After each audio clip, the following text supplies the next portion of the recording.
Because if you're not a lover of yourself, if you're not a fan of yourself, who else is going to be a fan of you? If I can't look at myself in the mirror and be like, you know what, Luke, you have shortcomings, but you also have great things.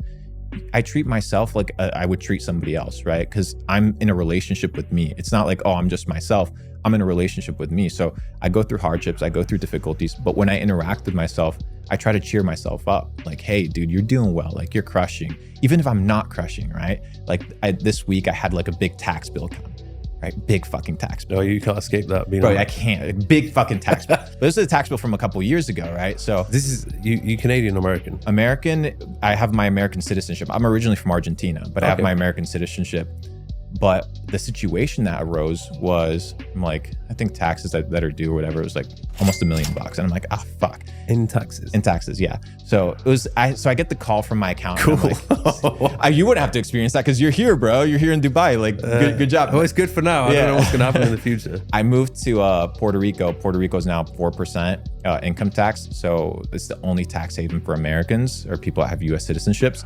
But can you escape it fully? If I give up my citizenship. Okay, yeah. But that's also like a situation whereby I need to have multiple passports, which is, I have a couple, but I'm working on them. But I was like, my CPA calls me and I'm like, okay, it gives me the good news. And it's like almost $1 million in taxes for whatever the year was. And I'm like, okay, I'm sitting there and I could have done things better. I could have appropriated money in different ways. But instead of beating myself over the head and being like, you idiot, like you fucked up, or you could have done this better, I look at myself and I'm like, all right, it's part of the game. If it wasn't fun, if it wasn't interesting, then life wouldn't be worth it. So I treat myself with grace and compassion. And I think if people can sense that in them, that you know what, you're learning, you're developing, you're growing, that if you mess up, if you fuck up, if you fall, that it's okay. It's the same thing, I guess you would say with experience in the gym. When you mess up on the last set, or like when the weights, you don't hit your full set, right? And you finish at 8 instead of 12. You don't look at yourself, oh, you idiot, you didn't finish. You're like, okay, perfect. It's part of the process. And I treat life the same exact way. I look at my shortcomings and my difficulties and I'm like, I'm comfortable with that. Like, I'm okay with that. My process is very simple. I plan, I execute, and then I iterate. So I plan my process, I execute my process, and then I iterate. In the iteration is where I become better.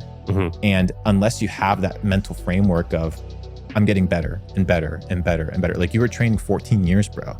Like, when you looked at yourself 14 years ago, maybe you could have imagined who you became today, but in the process of becoming who you are today, you don't look back at who you were 14 years ago and you're like, this was a nobody, this was nothing. It's that journey. And I look at my personal development, who I am as a person, the same way. Maybe 20 years from now, I'll look at myself today and be like, oh, I was a kid, I was a chump. The same thing, right? I think I would look at myself and think exactly. the same thing So when I'm like 40. So it's that process, and I'm like, but it's okay. It's the part of the journey. It's the process, and I enjoy it.